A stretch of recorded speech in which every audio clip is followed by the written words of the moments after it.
अस्सलाम वालेकुम and welcome to all my viewers. आज का जो हमारा इंटरव्यू है वो बड़ा एक स्पेशल इंटरव्यू है। स्पेशल क्यों? इस वजह से क्योंकि अब तक आपने मेरे जितने इंटरव्यू देखे हैं वो किसी ना किसी ड्रामा आर्टिस्ट के, किसी एक्टर के, ज्यादातर ऐसे ही लोगों के मैं इंटरव्यूज करती हूँ। आज पहली दफा है मेरे लिए जिंदगी में कि मैं किसी म्यूजिशियन से या किसी सिंगर से बरह रास्त बात कर रही हूँ।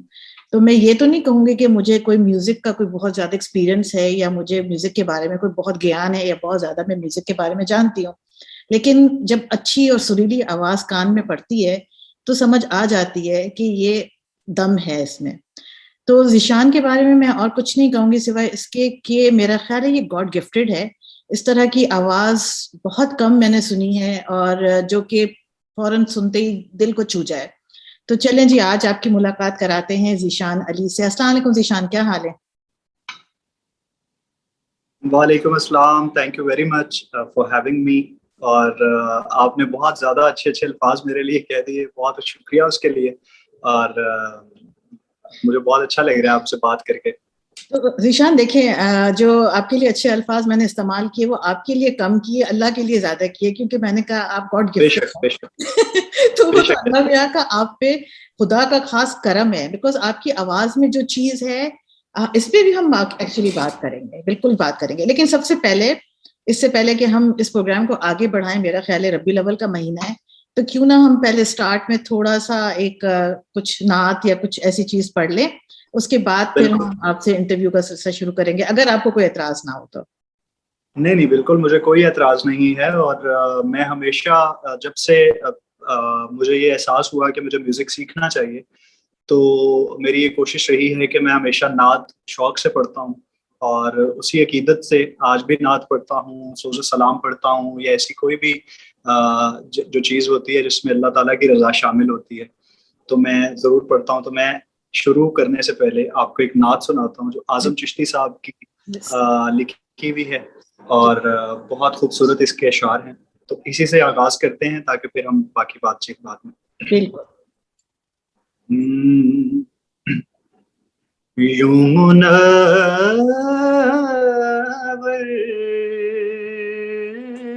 है ये दिल गारे हेरा हो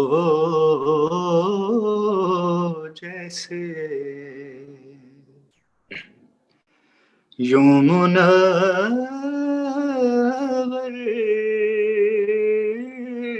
है ये दिल गारे हेरा हो जैसे इसके अंदर कोई महताब छुपा हो जैसे यूं मुनव्वर है। सैकड़ों चांद लिए फिरता है पेशानी में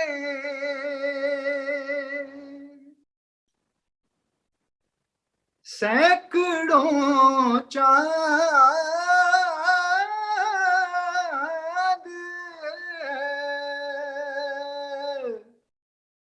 सैकड़ों चांद लिए फिरता है पेशानी में आसमां तेरे ही कूचे का गदा हो जैसे आसमां तेरे ही कूचे का गदा हो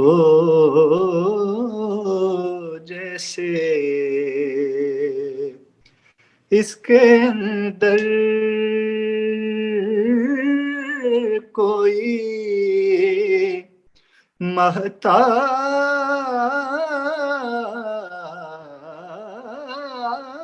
छुपा हो जैसे यूं मुनव्वर है ये दिल गारे हेरा हो जैसे। सुभान अल्लाह, सुभान अल्लाह। ज़ीशान, मैंने गलत नहीं कहा था, मैंने गलत नहीं कहा था। आप पे अल्लाह का कोई खास करम है। क्या माशाल्लाह आवाज है आपकी। सुभान अल्लाह, सुभान अल्लाह। बहुत बहुत शुक्रिया, बहुत बहुत शुक्रिया। माहौल बना दिया आपने, गूज बम्स कर दिया मुझे।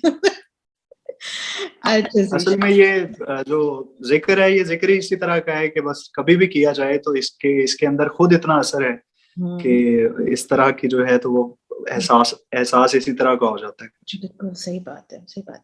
अच्छा, अपने बारे में थोड़ा-सा ज़ीशान बताइए। थोड़ा मुझे तो अंदाज़ा है, लेकिन बहरहाल जो व्यूअर्स आपको देख रहे हैं, आप पे मैंने काफ़ी सर्च जी, की हुई है, तो इसलिए मुझे आइडिया है। लेकिन बहरहाल जी, दूसरों के लिए आप थोड़ा अपने बारे में बताइए कि कैसे इस सफ़र का आगाज़ हुआ? जी। तो कुछ इस तरह का है कि मैं एक ऐसी फैमिली से हूँ कि जहाँ मेरे एक बहुत लंबा-चौड़ा हम पंजाबी फैमिली हैं, और बहुत लंबी-चौड़ी फैमिली है, लेकिन पूरे ख़ानदान में किसी भी आर्ट के साथ किसी का ताल्लुक नहीं है। यानी म्यूज़िक तो बड़ी दूर की बात है, लेकिन किसी भी आर्ट्स के साथ किसी का कोई इस तरह का ताल्लुक नहीं है। मैं वो पहला बच्चा था कि जिसने ये ख़्वाहिश की कि मैं म्यूज़िक करना चाहता हूँ। सो एक सॉफ्ट कॉर्नर बहरहाल मेरे वालिदैन के ज़हन में मौजूद था म्यूज़िक के लिए, लेकिन वो कभी भी इसको एज़ अ प्रोफ़ेशन मैं कैरी करूँ ये नहीं चाहते थे। सो जो एक ख़ास तरह का माइंडसेट होता है यहाँ पे पाकिस्तान में म्यूज़िक को लेके या किसी भी आर्ट को लेके, कि उनको वालिदैन को ये शायद भरोसा नहीं होता कि एक आर्ट जो है वो बच्चे को का फ्यूचर सिक्योर कर सकती है उस तरह से, क्योंकि उनको वालिदैन को 2 ही तरह के कंसर्न्स होते हैं आई थिंक, कि एक तो ये कि उनके बच्चे का जो फ्यूचर है वो सिक्योर हो जाए फाइनेंशियली, और दूसरी चीज़ ये है कि उसकी जो उसे अच्छे अल्फाज में याद रखा जाए। यानी कोई भी प्रोफ़ेशन जो वो चूज़ कर रहा है तो वो एक काबिल इज़्ज़त चीज़ होनी चाहिए। तो वो भी अल्लाह ताला की तरफ से इस तरह के रास्ते खुलते गए कि मैंने वालिदैन की ये ख़्वाहिश थी कि मैं अपनी पढ़ाई को पूरा कर लूँ और देन जो भी मैं करना चाहूँ, वो मुझे अलाउ करेंगे। तो अल्हम्दुलिल्लाह मैंने 3 डिग्रियाँ शुरू की, तीनों मैंने कंप्लीट की, जिसमें सोशियोलॉजी है, और मास कम्युनिकेशन है उसके अंदर, और म्यूज़िकोलॉजी है। तो जब मैंने वो कंप्लीट कर ली तो उसके बाद क्योंकि म्यूज़िक के हवाले से यहाँ पे कोई बहुत मुनासिब इंडस्ट्री नहीं है, मैं कम से कम उसे इंडस्ट्री नहीं कह सकता, कि जैसे मुनज़्ज़म किस्म का एक निज़ाम होता है कि एक आर्टिस्ट है जिसने मेहनत कर रखी है, जिसने वो सारी चीज़ें पूरी हैं जिसके पास, और वो इंडस्ट्री के पास जाए कि मेरे पास ये स्किल है तो वो उसे इस्तेमाल करें। बल्कि यहाँ एक अजीब ही तरह का कि एक पूरा प्रोसेस है जिसमें से आपको गुज़र के मेन स्ट्रीम के अंदर आना पड़ता है। सो जिससे मुझे बिल्कुल वाक़फ़ियत नहीं थी, मैं एक ताज़ा-ताज़ा यूनिवर्सिटी पास किया हुआ स्टूडेंट था।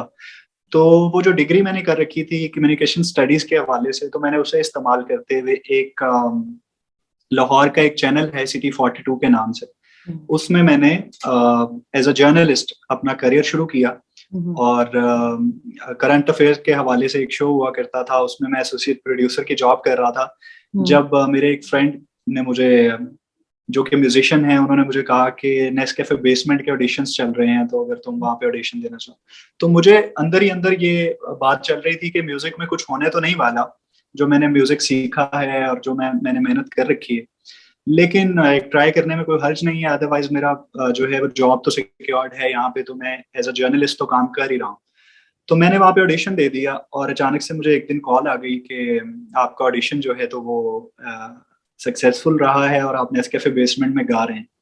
तो वहाँ मुझे जो ट्रैक गाने के लिए दिया गया वो उस्ताद नुसरत फतेह अली खान साहब का एक पंजाबी ट्रैक था कि मैं मुखड़े तो नजरा हटावा नहीं तेरे जा होर दिसदा। सो वो सुना ट्रैक दो मैंने सिंगापुर में, ईशान, हो जाए। हाँ मैं सुना देता हूँ और फिर यहीं से डिस्कशन जो है आगे कंटिन्यू करते हैं। डिस्कशन मैंने छोड़ता नहीं है, मैंने पहले ही बोल दिया था, मैं रोक रोक के गाने सुनूंगी मैं बेतहाशा। बस ठीक है, बेस्ट है, बेस्ट है, मैं सुनाता रहूंगा बस जहां आप कहेंगे।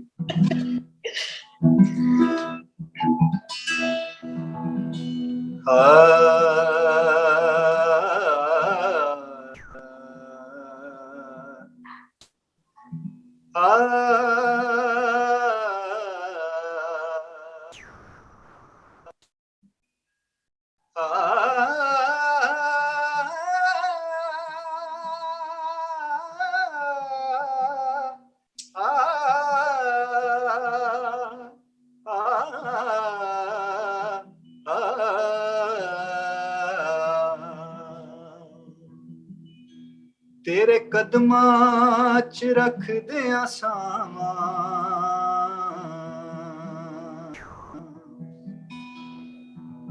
तेरे कदमां च रख दिया सामा नहीं तेरे जिहा होर दिसदा। कि मैं मुखड़े तो नजरां हटावा,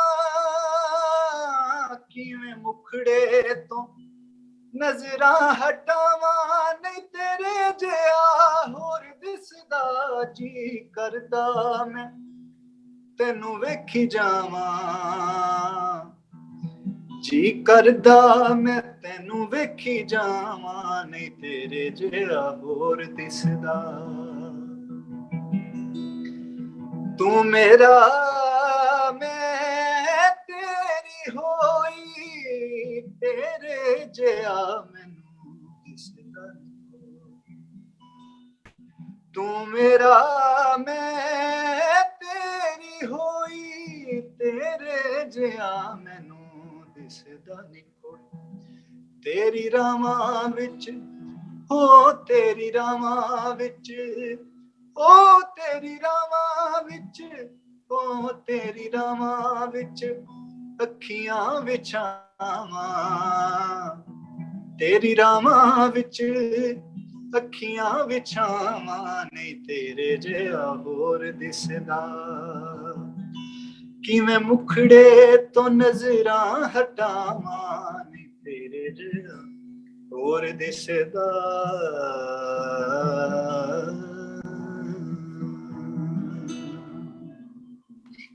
थैंक यू, शुक्रिया। अल्फाज नहीं है मेरे पास, अल्फाज नहीं है। अच्छा, एक तो ये फिर दोबारा टेम्पो में आना मुश्किल हो जाता है आपकी सिंगिंग सुनने के बाद। अच्छा चले, फिर क्या हुआ? आपने बेसमेंट में, नेस्कैफे बेसमेंट में आपने तो फिर गाना गाया। नेस्कैफे बेसमेंट में मैंने जब ये गाना मतलब मैंने वहाँ रिकॉर्ड हो गया और वीडियो वगैरह हो गई तो मुझे बिल्कुल अंदाजा नहीं था कि इसका जो रिएक्शन है लिसनर्स की तरफ से, ऑडियंस की तरफ से, वो क्या आने वाला है। तो जब ये ट्रैक रिलीज हुआ तो ये ट्रैक मतलब इसने मतलब मेरे लिए बहुत शॉकिंग था ये कि पूरी दुनिया के अंदर लोगों ने इसको सुना। मुझे बिल्कुल, मैं उम्मीद नहीं कर रहा था कि ये ट्रैक इतने लोगों तक पहुंचेगा और फिर इस तरह से लोग रिएक्ट करेंगे। कि आप यकीन करें आज 5 साल हो गए इस ट्रैक को रिलीज हुए हुए और आज के दिन में भी मैंने अपने इंस्टाग्राम पे कई स्टोरीज शेयर की हैं जो लोग गा के कुछ इंडियन फैंस हैं, कुछ जो है तो वो अमेरिकन इंडियंस हैं जो इस ट्रैक को डेली बेसिस पे शेयर भी कर रहे होते हैं और कवर भी कर रहे होते हैं और उसमें मुझे टैग कर रहे होते हैं। और इतने लंबे लंबे मैसेजेस और पैराग्राफ में आजकल जब किसी के पास इतना वक्त नहीं है कि कोई किसी की पोस्ट के ऊपर एक छोटा सा नाइस का कमेंट भी लिख के कर दे, इस दौर के अंदर इस गाने की वजह से लोग पूरे पूरे पैराग्राफ्स लिखते हैं मेरे लिए और अपनी फीलिंग्स बता रहे होते हैं और जिस तरह से उन्होंने इस ट्रैक के साथ कनेक्ट किया, जो भी जिसकी भी फीलिंग्स हैं या जिस तरह से भी उसकी कनेक्टिविटी इस गाने के साथ है, तो वहां से फिर ये एक प्रॉपर सिलसिला शुरू हुआ जहां से मैंने एज अ प्रोफेशन इसको कैरी किया म्यूजिक को। क्योंकि मुझे शोज आना शुरू हो गए, लाइव शोज परफॉर्म करना शुरू कर दिए, इंटरनेशनली परफॉर्म किया, पाकिस्तान के अंदर परफॉर्म करना शुरू किया। तो वो जो एक एलिमेंट था जो मेरे वालिदैन चाहते थे कि फाइनेंशियली भी इसकी स्टेबिलिटी होनी चाहिए। तो एक तो लोग अच्छे अल्फाज में याद करने लग गए कि वो लोगों ने बहुत मोहब्बत की, बहुत प्यार किया कि ये वोकलिस्ट जो हैं तो ये बड़ा एक पॉजिटिव इजाफा है पाकिस्तान की म्यूजिक इंडस्ट्री में। दूसरा ये हुआ कि मुझे लाइव शोज से मैंने पैसे भी कमाना शुरू कर दिए और एक प्रॉपर सिलसिला शुरू हुआ यहाँ से। उसके बाद फिर आहिस्ता आहिस्ता मेरी मुलाकातें रही लोगों के साथ और कुछ बहुत प्यारे और मुनासिब पॉजिटिव लोग मुझे मिले पाकिस्तान में जिन्होंने मुझे पुश किया हमेशा। और मैंने फिल्म के लिए गाया और फिर मैंने ओएसटीज कुछ गाए पाकिस्तानी ड्रामाज के। एक ड्रामा था लश्कारा जिसमें मोहसिन अब्बास हैदर थे, लीड रोल कर रहे थे, इमरान अशरफ उसके अंदर थे, उसके अंदर उशना शाह थी, जो तो उनका जो ओएसटी था उस गाने का, उस ड्रामे का लश्कारा, वो मैंने गाया।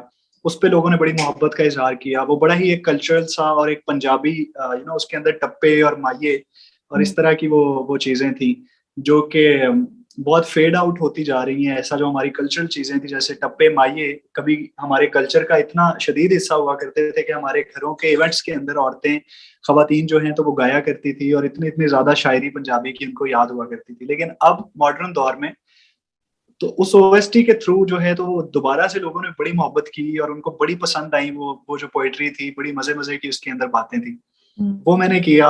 होते होते होते चीजें यहाँ तक पहुंची कि मैंने क्योंकि मैं भी साथ साथ सीख रहा था, मुझे कोई फॉर्मल इस तरह की जो है तालीम नहीं थी कि एक आर्टिस्ट अपनी आर्टिस्ट लाइफ को कैरी किस तरह से करता है। कि मैं एक ऐसी फैमिली से था जहाँ पे मुझे गाइड करने वाला कोई नहीं था कि जब पैसे आते हैं, जब अपॉर्चुनिटीज आती हैं तो उनको किस तरह से मैनेज किया जाता है, कौन सी चीज करने वाली होती है, कौन सी नहीं करने वाली होती, किस स्टेज पे आपने परफॉर्म करना है, कहाँ आपने नहीं करना। ये सारी चीजें मेरे लिए नहीं थी, मैं सीख रहा था साथ साथ। तो उसके बाद फिर मुझे आहिस्ता आहिस्ता ये एहसास होना शुरू हुआ कि मुझे अपना म्यूजिक प्रोड्यूस करना है। जो मैं पिछले 10 साल से चीजें कंपोज कर रहा था, जो मैंने अपने गाने लिख रखे थे, जो चीजें मैं कर रहा था, तो फिर 2018 में मैंने दोबारा से ये सिलसिला शुरू किया और मैंने अपना पहला ओरिजिनल गाना रिलीज किया। क्योंकि नेस्कैफे वाला जो ट्रैक था वो नुसरत फतेह अली खान साहब का कवर था, तो उसकी वजह से लोग मुझे जानने लगे थे, बड़ी मोहब्बत की थी। फिर वो ओएसटी आया मजीद, फिर एक फिल्म आई रंगरेजा के नाम से, उसमें मैंने एक ट्रैक गाया, उस पर बहुत अच्छा रिस्पॉन्स लोगों का आया, लोगों ने मोहब्बत का इजहार किया। फिर मैंने अपना पहला ओरिजिनल गाना, एक सूफी ट्रैक था, वो रिलीज किया, अली तेरा मलंग। वो भी एक हिट ट्रैक की सूरत में उसने मुझे फीडबैक दिया, लोगों ने बड़ी कौन सा था? अली तेरा मलंग। कौन सा तो इसको मैंने यूट्यूब से रिलीज किया।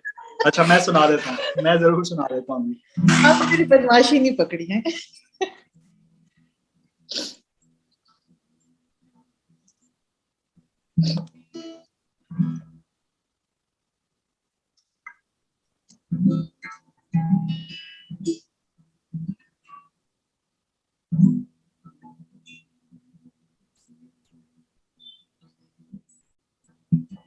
तेरी बंदगी में रहूं सदा, है तुझसे मौला मेरी दुआ। मैं मरूं तो लब पे हो या अली, दम दम करूं मैं ये तजा है बीच बंबर में।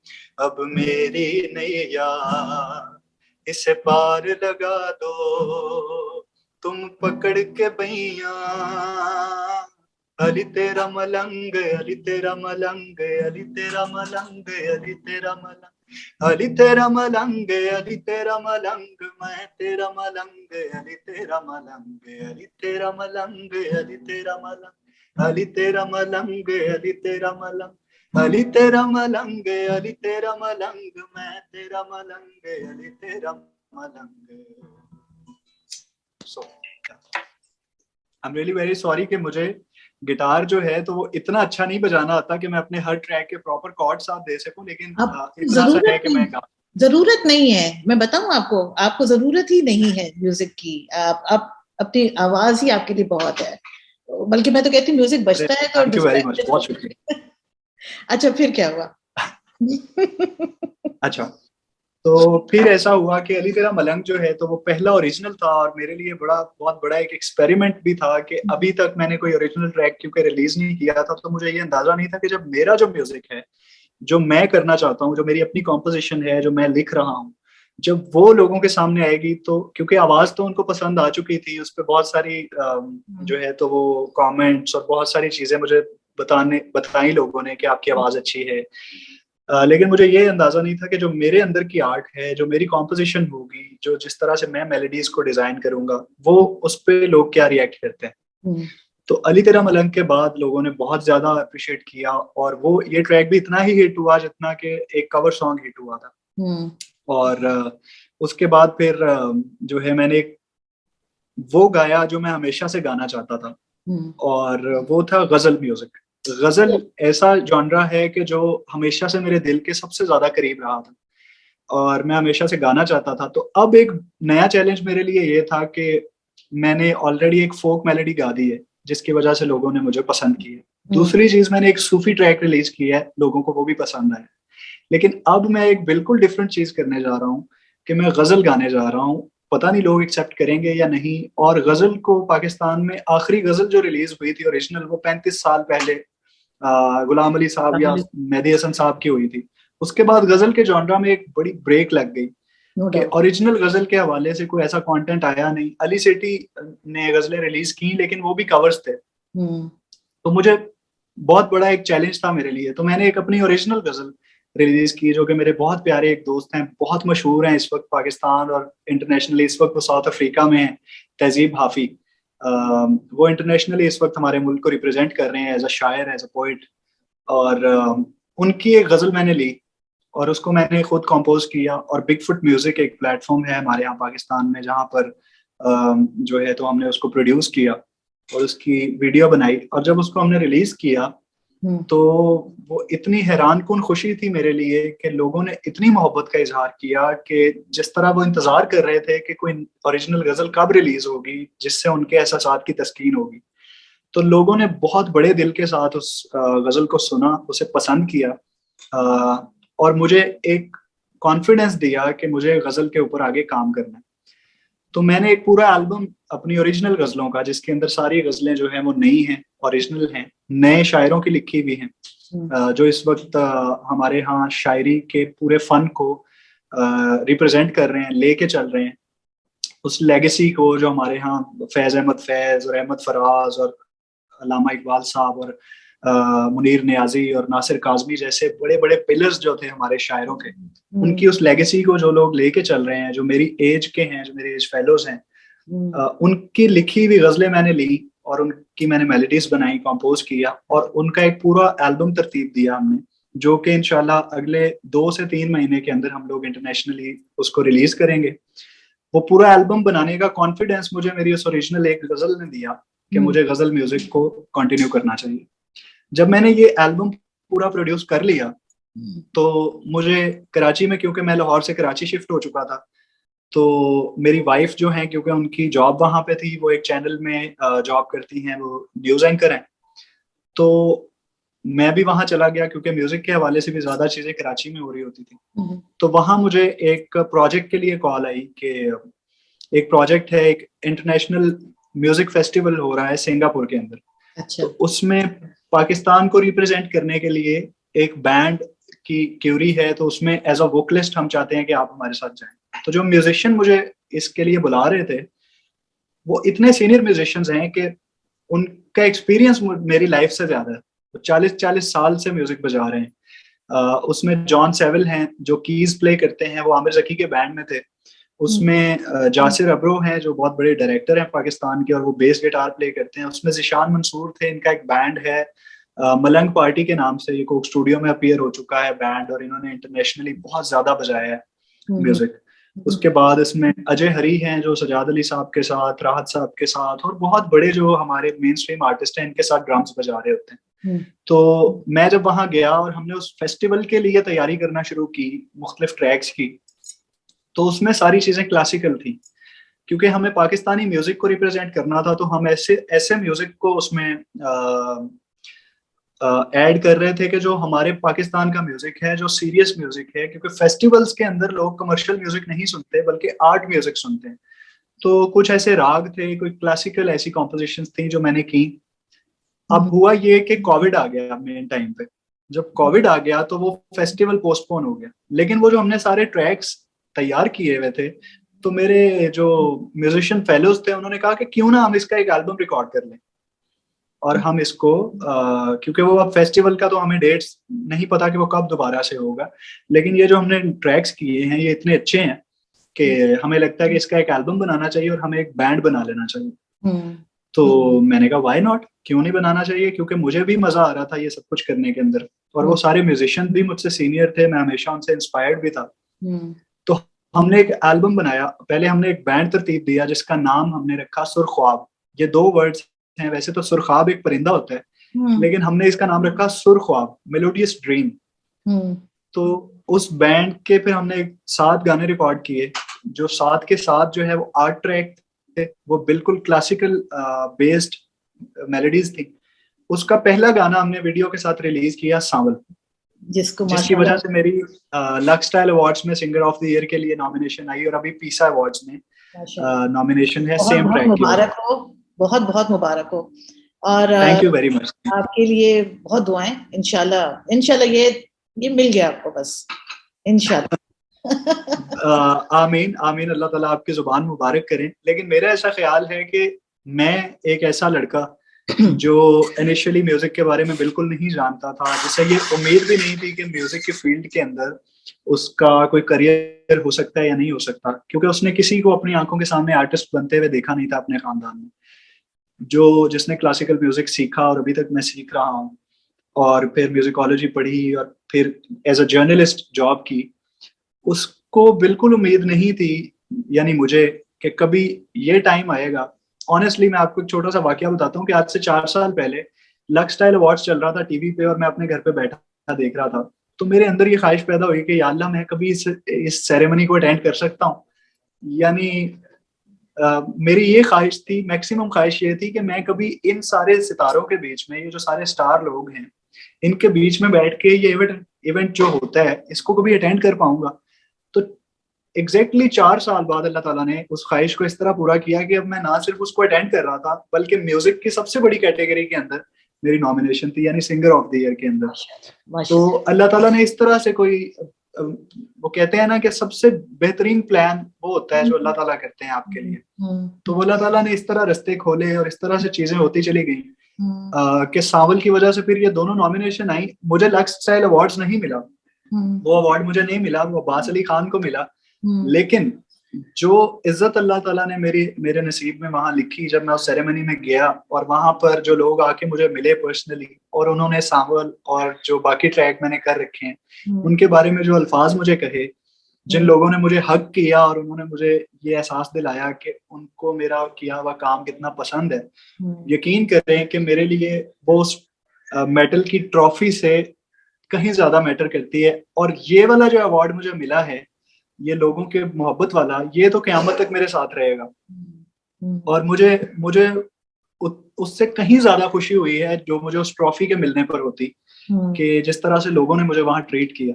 और सेम इसी तरह है पीसा अवार्ड्स में, कि मैं कहता हूँ कि किसी को भी अवार्ड मिले, लेकिन मेरे लिए वहां पर जाना, उन सारे लोगों के साथ मिलना, उनके साथ के टाइम गुजारना, मेरे लिए यही अवार्ड है। और मैं हरगिज वहां पर उस ट्रॉफी के लिए नहीं जा रहा, बल्कि मैं उन सारे खूबसूरत आर्टिस्टों को मिलने और उनके बीच में टाइम गुजारने जा रहा हूँ, कि जो सारे मेहनत करने के बाद, इतना सारा आर्ट दुनिया को देने के बाद, उसे एक जगह पे इकट्ठे हो रहे हैं। सो मेरे लिए यही बहुत फख्र की बात है। आपको अभी तक इस बात का अंदाजा नहीं हुआ है कि आप खुद भी उन आर्टिस्टों के साथ ही खड़े हो गए हैं।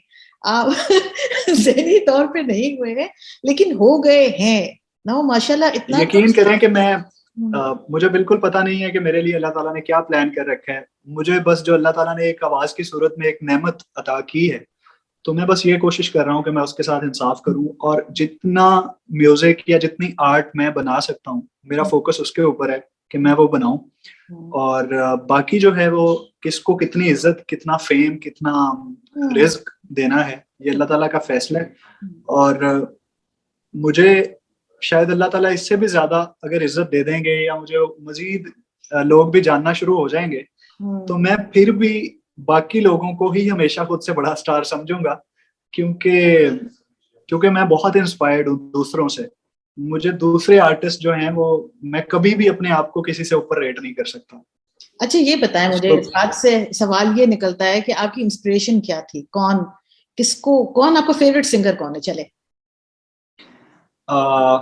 मैं अभी नाम लेने शुरू करता हूँ इस पूरी लिस्ट के।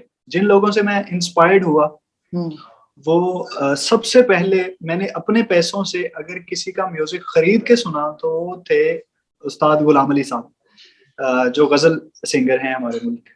तो मैं बहुत छोटा था, उस एज में गजलों की किसी को समझ भी नहीं आती बच्चों को, लेकिन मेरे वालिद साहब जो हैं तो उनकी लिसनिंग, असल में मैं अपने वालिद साहब से बहुत ज्यादा इंस्पायर्ड हूँ।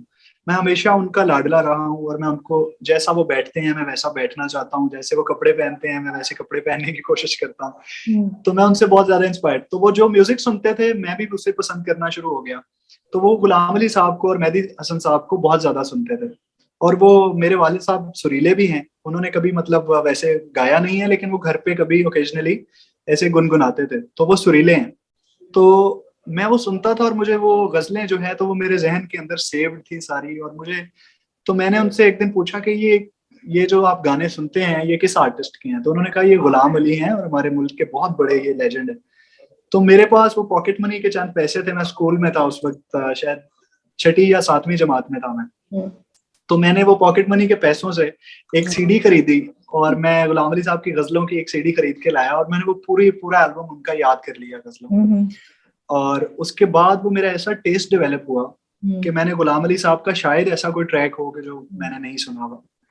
और फिर गुलाम मेहदी हसन साहब, और फिर जब मैं क्लासिकल सीखना शुरू हुआ तो उस्ताद बड़े गुलाम अली खान, उस्ताद बरकत अली खान, उस्ताद सलामत अली खान, पंडित भीमसेन जोशी, अमजद अली खान और आशिक अली खान, और बड़े बड़े जो लेजेंड गुजरे हैं आज से 50 साल पहले म्यूजिक, क्लासिकल म्यूजिक के हवाले से।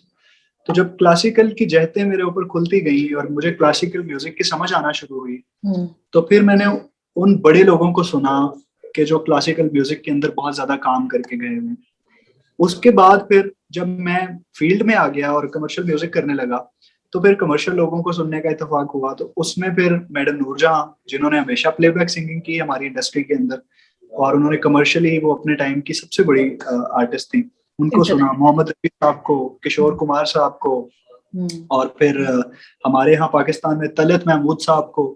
उसके बाद फिर अपनी जनरेशन से ऊपर वाली जो जनरेशन थी उसके अंदर शफकत अमानत अली खान साहब को, आतिफ असलम साहब को, अली जफर को, और फिर अभी तक जितने आर्टिस्ट गा रहे हैं, तो मैं इन सब से इंस्पायर्ड हूँ। मुझे इन सब का काम पसंद है और मैं इन सबको सुन के हमेशा कुछ ना कुछ सीखने की और करने की कोशिश करता हूँ। क्योंकि मेरा ऐसा मानना है कि जब तक आप जो लोग ऑलरेडी मौजूद हैं उनको एक्सेप्ट ना कर लें कि वो हैं, तो तब तक आप खुद कुछ नहीं बन सकते। ऐसा नहीं हो सकता कि मैं किसी को ना मानूं कि वो भी कुछ नहीं है, ये भी कुछ नहीं है, और मैं खुद भी कुछ बनना चाहूं। ऐसा हो नहीं सकता। पहले आपको जो एग्जिस्ट कर रहे हैं लोग, जो मौजूद हैं, जिन्होंने इंडस्ट्री के लिए कुछ किया है, पहले उनकी एक्सेप्टेंस जरूरी है, उसके बाद फिर आप अपना काम कर सकते हैं। तो ये सारे लोग मेरी लिस्ट के अंदर हैं जिनको मैंने सुना है, फॉलो किया है, मैं इनसे इंस्पायर्ड रहा हूँ। और स्टिल जो है वो कभी भी नया कोई भी ट्रैक आता है आतिफ साहब का या अली जफर का या किसी का, तो मैं उसे पूरे दिल से सुनता हूँ और मैं उनका फैन हूँ। गजल हो जाए एक? बेशक हो जाए। आपकी कोई पर्सनल फेवरेट है तो मुझे मेरी बताएं, पर्सनल अदरवाइज मेरे पास तो एक लंबी लिस्ट है। मेरी भी लंबी लिस्ट है, लेकिन सबसे पहले जो मैं अच्छा, आपको फरमाइश करूंगी ना, रंजिश ही सही, जी, दिल तो दुखाने के लिए। बेहतरीन है, मैं यही सुना देता हूँ। Thank you.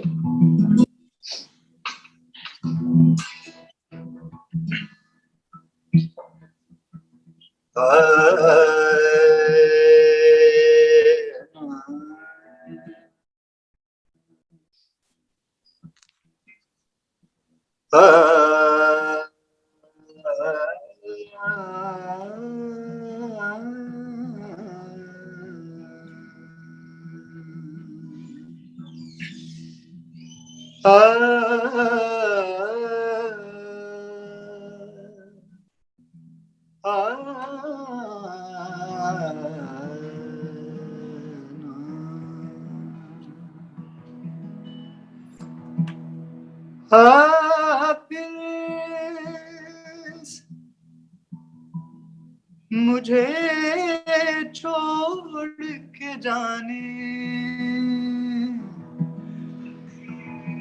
के लिए आप से मुझे छोड़ के जाने के लिए रंजिशी सही दिल ही दुखाने के लिए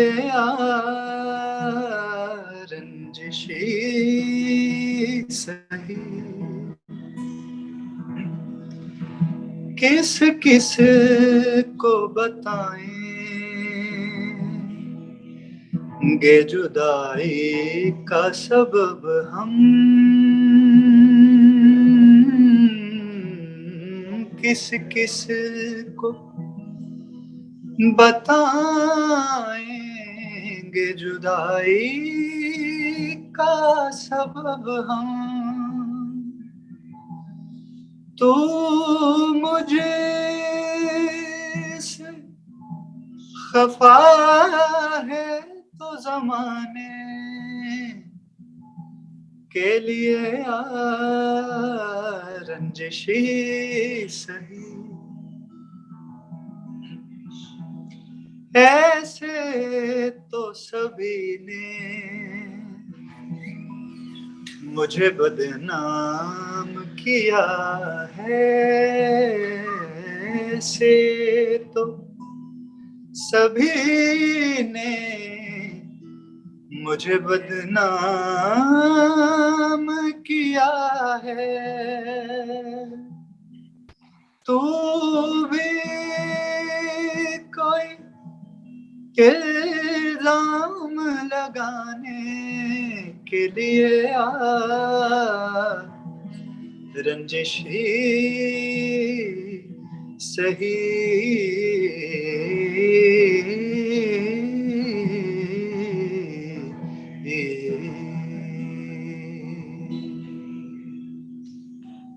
मैं खड़ी नहीं हो सकती, नहीं तो मैं खड़े होके मैं यूं करती। बहुत बहुत शुक्रिया, थैंक यू वेरी मच, बहुत बहुत शुक्रिया। माशाल्लाह माशाल्लाह, मतलब क्या आवाज है माशाल्लाह। मुझे ये बताएं कि आप, ये स्किल है कि टैलेंट है? ये टैलेंट है, ये जो आपके अंदर है, ये एक स्किल है आपके साथ, ये आपका टैलेंट है? आपको इसको, जो आपने इतनी मेहनत की, जो इसको इतना ग्रूम किया, उसका कितना अमल दखल है, और एक नेचुरल जो आपके अंदर एक इनबॉर्न एक चीज टैलेंट के फॉर्म में आई, उसका ज्यादा अमल दखल? मैं ये समझता हूँ कि ये 110% ये नेमत है अल्लाह ताला की, क्योंकि अगर अल्लाह ताला इस नेमत को ना देते मुझे आवाज की और इस तरह से, तो मैं कुछ भी नहीं कर पाता ना, फिर स्किल तो मैं कुछ कर ही नहीं सकता था उसका। अगर अल्लाह ताला मुझे आवाज की नेमत देते ही ना, तो मैं स्किल तो कुछ भी नहीं होती ना, मैं स्किल तो डेवलप नहीं की जा सकती। पॉलिश किया जा सकता है, बेहतर किया जा सकता है, स्किलफुल किया जा सकता है, लेकिन बेसिक चीज है आवाज जो अल्लाह ने दी।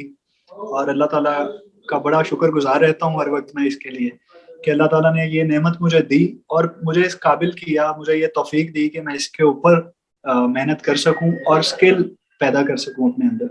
और वो बहुत सारी, एक लंबी सारी लिस्ट है मेरे असातिज़ा की, मेरे उस्ताद जिनसे मैंने सीखा, उन्होंने बड़ी मेहनत की कि जिन्होंने मुझे ये तालीम दी और मेहनत करवाई मुझसे।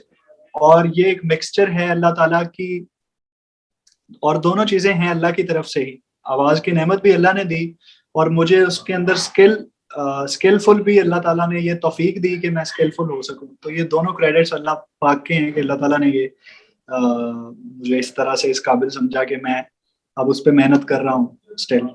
हाँ, क्योंकि मैं ये सोच रही हूँ कि अगर मैं चाहूँ भी तो मैं इसका एक फ्रैक्शन भी नहीं गा सकती जो आप गाते हैं, कोशिश भी नहीं कर सकती। तो मैं, लेकिन मतलब जो लोग अगर जिनको बहुत शौक है गाना गाने का और वो इतने टैलेंटेड नहीं है माशाल्लाह जैसे आप हैं, तो मतलब फिर उनके लिए कोई होप नहीं है? देखें, एक तो ये चीज है कि दुनिया में ऐसी कोई चीज नहीं है जो जो इम्पॉसिबल है। आप यकीन करें कि ऐसे ऐसे लोग मैंने देखे जो जब पहले दिन आए थे तो हम लोग बहुत ज्यादा हैरान थे कि ये अपने शौक से आ तो गए हैं सीखने के लिए, लेकिन मतलब हम इनको बता भी नहीं सकते कि हमें ऐसा लग रहा है इनको देख के सुन के कि ये तो कभी नहीं गा पाएंगे। लेकिन 6-8 महीने के बाद उन्हीं लोगों को जब सुर में और लय में गाते हुए सुना तो फिर अल्लाह ताला से माफी मांगी कि हम लोग मतलब माफी चाहते हैं कि हमने एक अपनी परसेप्शन बनाने की कोशिश की, लेकिन अल्लाह ताला जिसे चाहे वो नवाज सकते हैं। वो सच्चे दिल से आए थे सीखने और उन्होंने मेहनत भी की तो अल्लाह ताला ने उनके अंदर वो चीज डाल दी, क्योंकि अल्लाह ताला के तो हर चीज इख्तियार में है ना, कुदरत का तो मालिक अल्लाह ताला है, तो वो जिसे चाहे वो कर सकता है। तो मेरा ऐसा ख्याल है कि मेहनत एक ऐसा एलिमेंट है कि जिसके जरिए कोई भी चीज पॉसिबल है। आप सच्चे दिल से अल्लाह ताला से ये तौफीक मांगे कि या अल्लाह मैं ऐसा चाहता हूँ और मेरे बस में जो चीज है वो है मेहनत, वो मैं कर सकता हूँ और मेरी इस मेहनत में बरकत तूने डालनी है, तो मेरा ख्याल है कि पॉसिबल है, सीखना पॉसिबल है और हर कोई गा सकता है।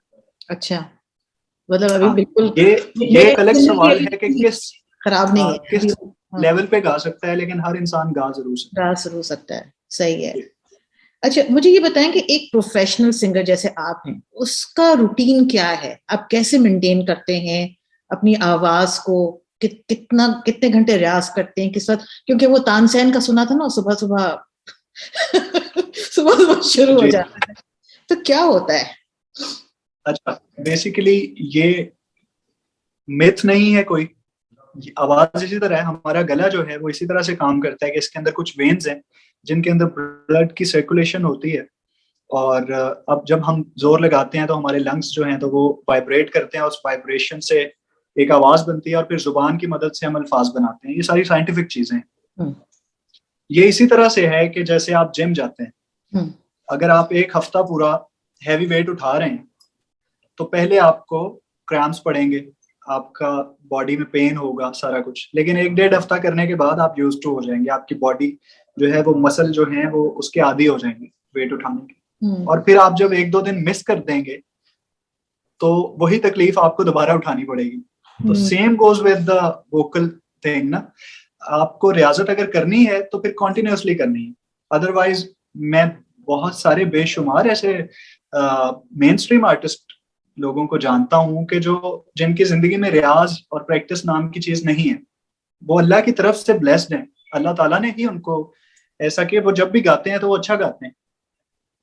तो या उनका जो जॉनरा है, जो जिस जॉनरा में वो गा रहे हैं उसका तकाजा नहीं है कि वो रियाजत की जाए, नो कि वो इतना कि सिंपल है या उसको वो खूबसूरत और सादा है कि उसके लिए रियाजत की शायद उतनी जरूरत नहीं है।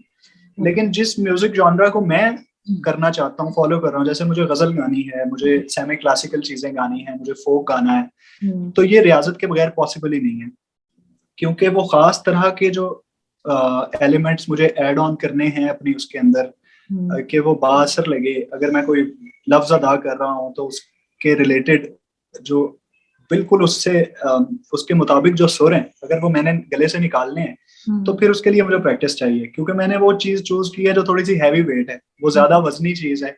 उसको उठाने के लिए अगर मैं अपने गले को प्रैक्टिस में नहीं रखूंगा तो फिर मुझे मुश्किल पेश आएगी, शायद मैं उस तरह से प्रेजेंट नहीं कर पाऊंगा जो वो डिमांड कर रहे हैं मुझसे।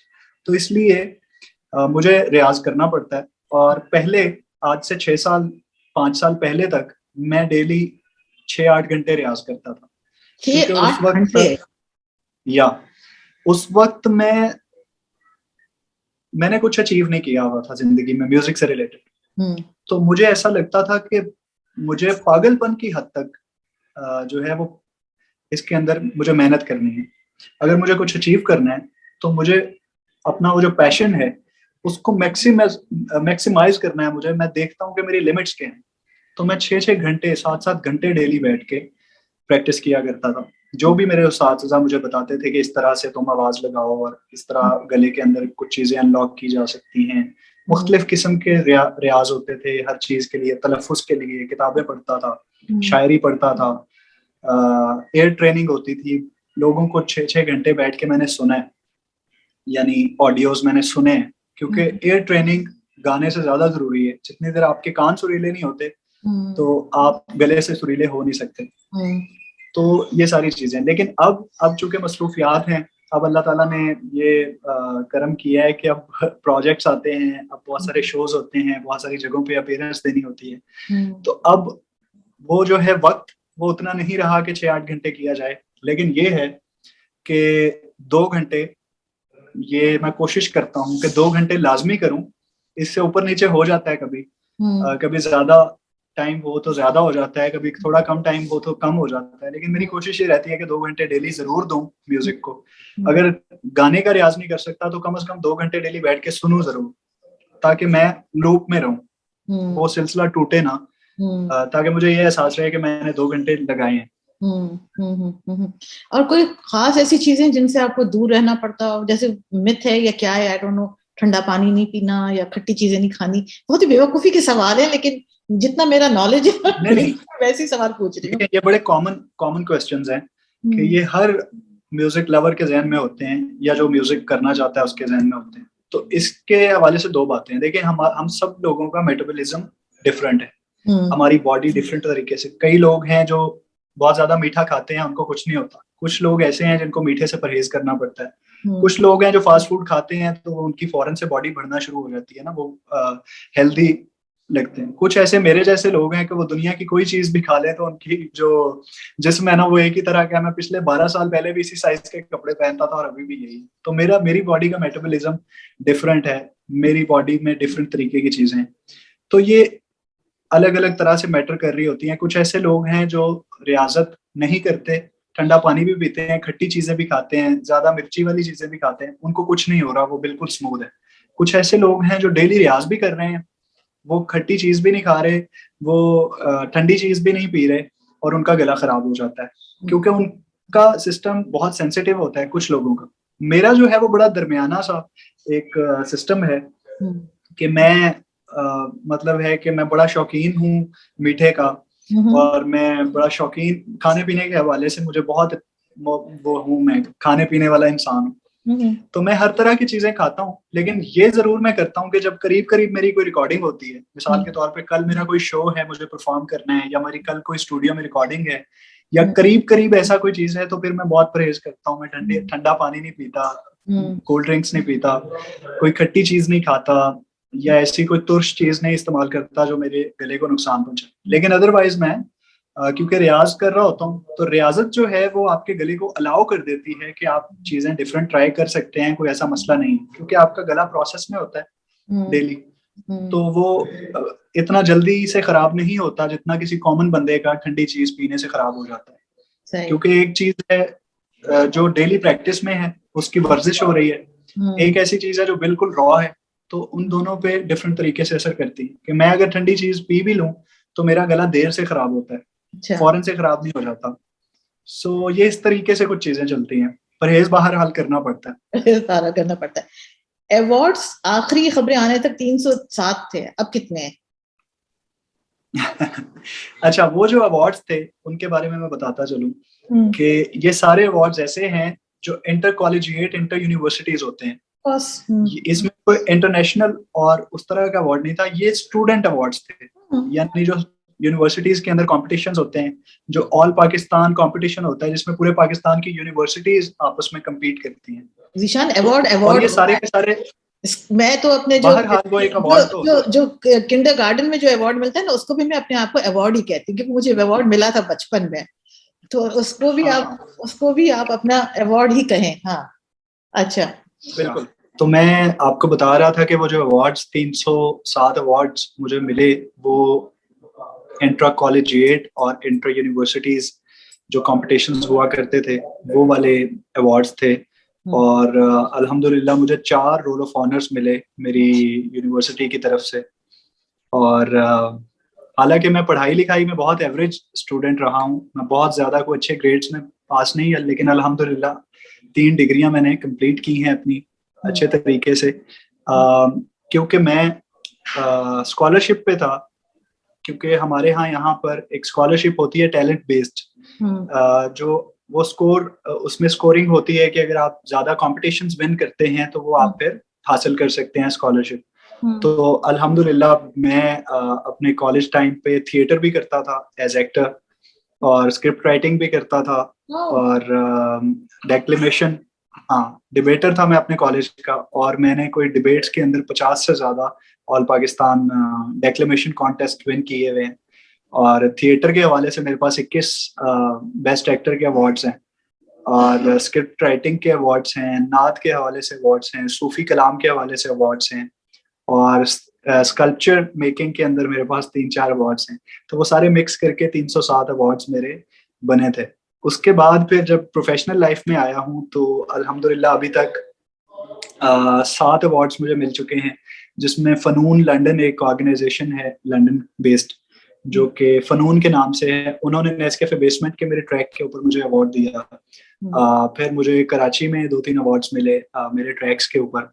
फिर मेरी अभी तक की ये तीसरी नॉमिनेशन है पीसा में। इससे पहले सेपमा अवार्ड्स में मेरा एक ट्रैक अली तेरा मलंग नॉमिनेट हो चुका है बेस्ट सॉन्ग के लिए, और लक्सटाइल अवार्ड्स में सिंगर ऑफ द ईयर की कैटेगरी में नॉमिनेट हो चुका हूँ, और अभी पीसा अवार्ड्स में नॉमिनेशन है, देखिए उसका क्या बनता है। तो अल्हम्दुलिल्लाह ये सिलसिला जारी है, और देखें मेरे नसीब में अल्लाह ताला ने और क्या क्या लिखा हो। मुझे तो सुन के चक्कर आ रहे हैं। अच्छा, मतलब वाकई में माशाल्लाह माशाल्लाह, I can believe it, I can believe it. Like मतलब माशाल्लाह से जैसे आपकी आवाज है और जो आपका करियर रहा है, आप बहुत ऊपर तक जाएंगे ज़ीशान, बहुत ऊपर तक जाएंगे इंशाल्लाह। हम हमारे बुजुर्गों की आमीन दुआएं आमीन, अल्लाह ताला आपकी जुबान मुबारक करे। अच्छा, आप क्या सुनाएंगे आप? अब एक क्लासिकल कॉम्पोजिशन है, और ये सिंधी जबान में एक ठुमरी है। तो ये मैं आपको सुनाता हूँ 2 लाइनें इसकी। और ये उस्ताद सलामत अली खान की कॉम्पोजिशन है, जो कि शाम 84 घराना एक क्लासिकल म्यूजिक के हवाले से बहुत बड़ा, तो उनकी कॉम्पोजिशन है। तो ये मैं आपको 2 लाइनें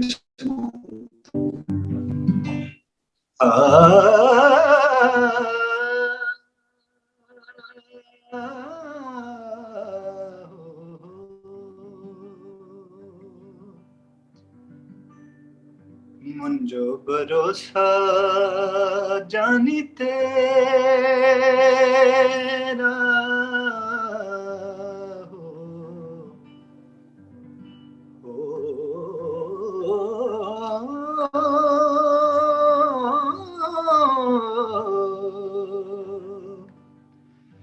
मुंजो भरोसा जानी तेरा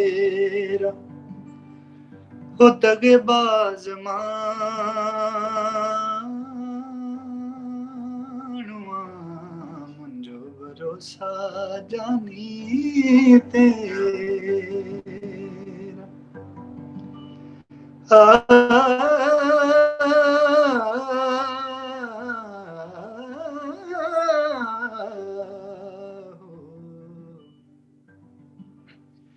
ओ दगेबाज मानुआ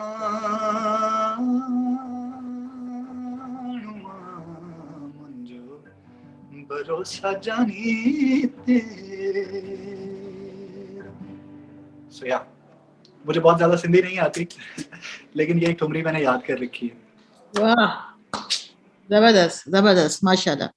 अच्छा, ये बताएं मुझे कि क्योंकि अब आई थिंक वो इंटरनेट भी थोड़ा सा मसला कर रहा है, तो अब थोड़ा हमें वाइंड अप करना पड़ेगा। पाकिस्तान में म्यूजिक का क्या फ्यूचर है ज़ीशान? सारी बिल्कुल आवाज तो आ रही है, और आई थिंक के हमारे इंटरनेट के हवाले से मेरे कुछ मसाइल चल रहे हैं, क्योंकि यहाँ जो पॉलिटिकल सिचुएशन है हमारे यहाँ लाहौर में इस वक्त, हाँ तो चले, हाँ तो उसकी वजह से कुछ मसाइल चल रहे हैं सिग्नल्स के। कोई इशू नहीं है अभी तक। वैसे मैंने जितने इंटरव्यू किए उसमें सबसे अच्छा इंटरनेट आपका है, ये मैं आपको बता दूं, वरना तो मैं पागल हो जाती हूँ। इतनी दफा ब्रेक करना पड़ता है, इतनी दफा रीटेक करना पड़ता है, ये मैं जानती हूँ। और वो बेचारे जो सब्र के साथ दोबारा बार बार कनेक्ट कर रहे हैं, उनको पता होता है। अब आपकी आवाज आ रही है। मैं कह रही थी पाकिस्तान में म्यूजिक का क्या फ्यूचर है ज़ीशान? हाँ, पाकिस्तान में देखिए कोई ये मेरा गिला भी है, और मेरे तरह के बहुत सारे आर्टिस्ट लोगों का गिला है, और ये एक इंफॉर्मेशन भी है कि यहाँ कोई मुनज़्ज़म किस्म का निज़ाम नहीं है एक आर्टिस्ट के लिए कि वो ग्रो करे, एक प्रॉपर प्रोसेस के थ्रू वो अपनी एक जर्नी गुजारे पूरी और फिर वो फलां जगह पहुंच सकता है। ये कोई यानी इस बात का अंदाजा नहीं लगाया जा सकता। ये बिल्कुल एक हवा में तीर चलाने वाली बात है कि अगर एक इंसान जो कि जिसे अल्लाह ताला ने नवाजा है किसी भी नेमत के साथ, किसी आर्ट के साथ, तो उसको इस चीज की कोई गारंटी नहीं है कि ये वो प्रॉपर प्रोसेस है जिसको गुजारने के बाद वो कुछ अचीव कर सकता है। ये बिल्कुल इस तरह का सिलसिला है कि यहाँ फिर डिजिटल हो गया सारा कुछ, तो उसकी वजह से बिल्कुल ऐसा हो गया कि आप कोई भी चीज निकालें, रिलीज करें सोशल मीडिया पे, डिजिटल प्लेटफॉर्म्स के ऊपर, और अगर लोग वहाँ रिस्पॉन्ड कर रहे हैं तो आप उसको परस्यू कर सकते हैं। जहां तक इंडस्ट्री का सवाल है तो वो वहां पर, जो कि पूरी दुनिया में ऐसा होता है, ना सिर्फ पाकिस्तान में, कि कुछ मुख्तलिफ किस्म की लॉबीज होती हैं। ड्रामा इंडस्ट्री की अपनी एक लॉबी है, फिल्म इंडस्ट्री की अपनी एक लॉबी है, जो यहाँ पर रियलिटी शोज होते हैं जिसमें बड़े कुछ नाम हैं, कोक स्टूडियो ने, cafe basement, Pepsi battle of the bands, willow अब एक नया आ गया है, फिर डिस्कॉनी म्यूजिक आ गया है। तो वो मुख्तलिफ किस्म के सर्कल्स हैं लोगों के, जिसके अंदर जो है वो क्राइटेरिया, मेरिट उनका अपना डिसाइड किया हुआ होता है। तो मेरा ऐसा ख्याल है कि जितनी फैसिलिटीज आजकल आ गई हैं तो इन सारी चीजों की तरफ फोकस ही नहीं करना चाहिए। अगर आप आर्टिस्ट हैं और आप एक खास तरह की आर्ट बना रहे हैं, चाहे वो म्यूजिक है, पेंटिंग है, विजुअल आर्ट्स हैं, या पोइट्री है, या आप राइटर हैं, तो उसके लिए हर तरह के प्लेटफॉर्म्स पूरी दुनिया के लिए इक्वली इस वक्त मौजूद हैं। यानी फेसबुक मेरे लिए भी उतनी ही के चीज है जितनी किसी इंडिया में बैठे हुए बंदे के लिए या किसी गांव में बैठे हुए बंदे के लिए। सोशल मीडिया पर, यूट्यूब पे कोई भी वीडियो अपलोड कर सकता है। अगर उसका कंटेंट अच्छा है तो उसकी ऑडियंस उसको के उस तक पहुंच जाती है। तो मेरा ऐसा ख्याल है कि अभी ये सारे गिले एक तरफ जो इंडस्ट्री से हैं और सिस्टम से हैं, और ये सच्चाई अपनी जगह पे कि सबके लिए इक्वल मौका अब डिजिटल मीडिया ने फराहम कर दी है कि अगर कोई आर्टिस्ट है और वो दुनिया तक पहुंचाना चाहता है अपनी आवाज या अपनी आर्ट, तो हर बंदे के पास इक्वल अपॉर्चुनिटी है। वो अपना कंटेंट बनाए और उसको डिजिटल मीडिया के ऊपर डिस्ट्रीब्यूट करे। तो मेरा ख्याल है एक दिन वो अपनी एक अच्छी ऑडियंस इकट्ठी कर सकता है और पैसे भी कमा सकता है। ऐसा कुछ सिलसिला है। आपके कितने एल्बम्स या सीडीज आ चुके हैं मार्केट में अभी तक?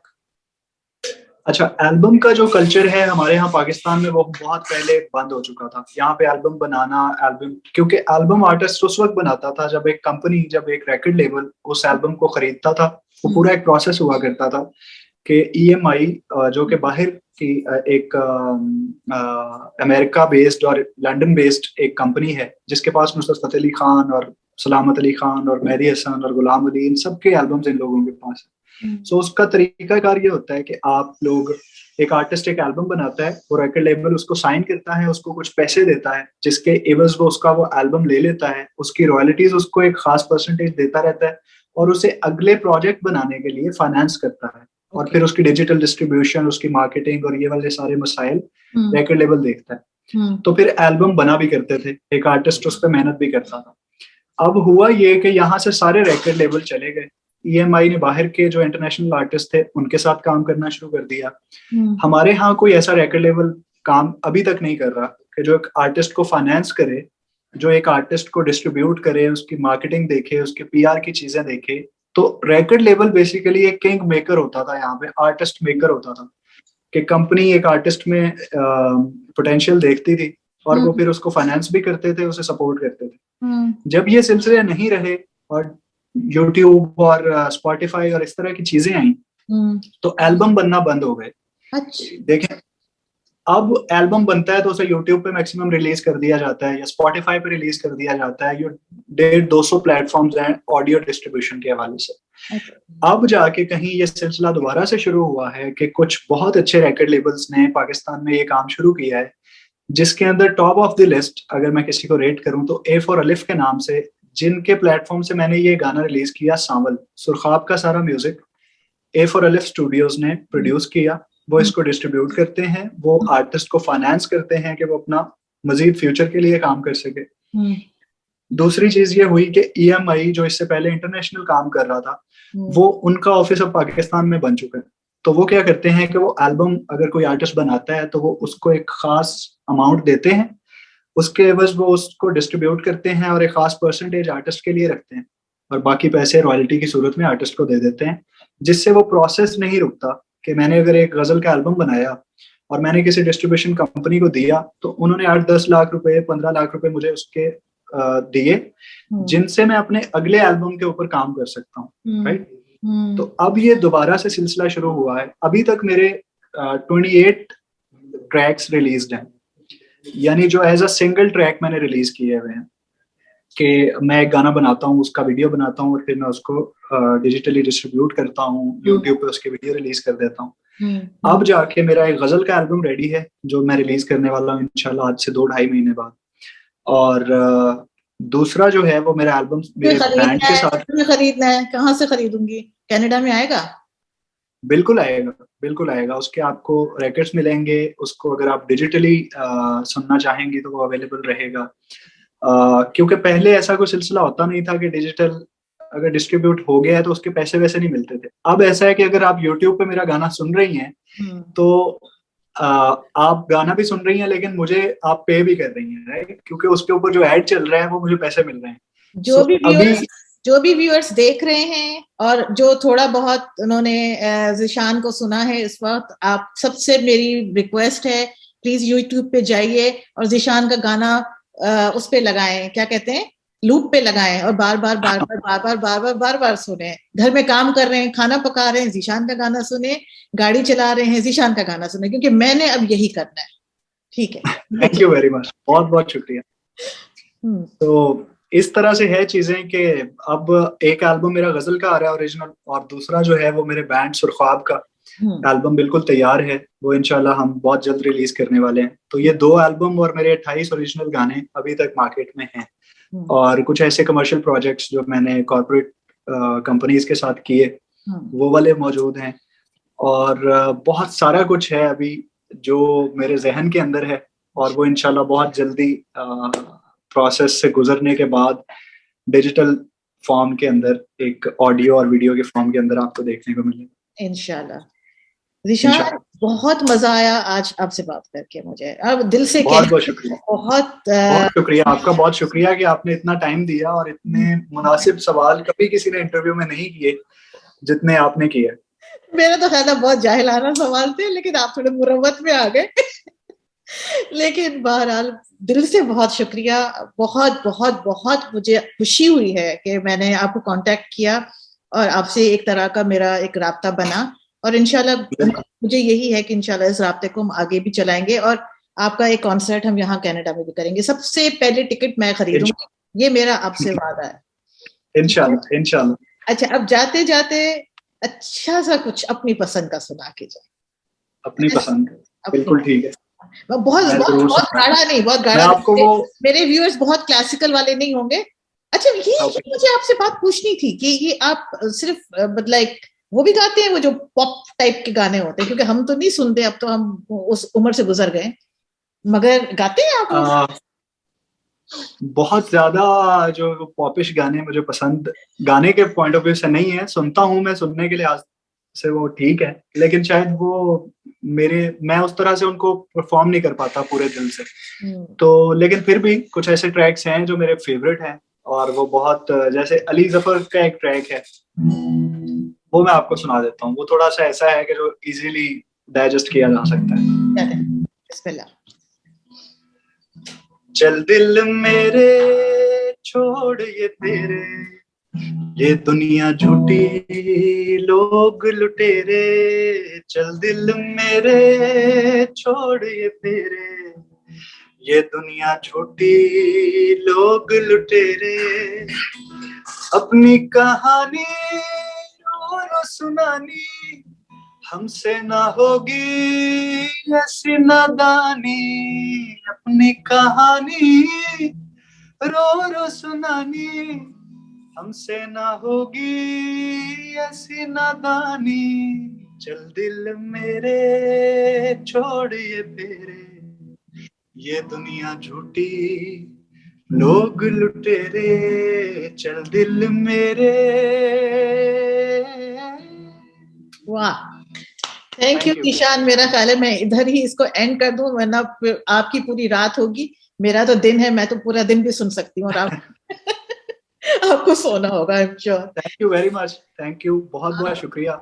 सारे व्यूअर्स की तरफ से आपका बहुत बहुत शुक्रिया, और इंशाल्लाह उम्मीद है all the best for your pizza, और all the best for your upcoming projects, और इंशाल्लाह आप हमें अपडेट करते रहिएगा, तो हम भी अपने छोटे मोटे से जो ये हमारे भी जो सुनने वाले देखने वाले, तो उनकी तवज्जुह से जितना कुछ अपनी बिसात के मुताबिक जो कुछ कर सके इंशाल्लाह। थैंक यू वेरी मच, बहुत बहुत शुक्रिया आपका। वो हम भी करेंगे। Thank you so much Zeeshan, और अल्लाह आपको हमेशा खुश रखे। आमीन आमीन। जज़ाकल्लाह।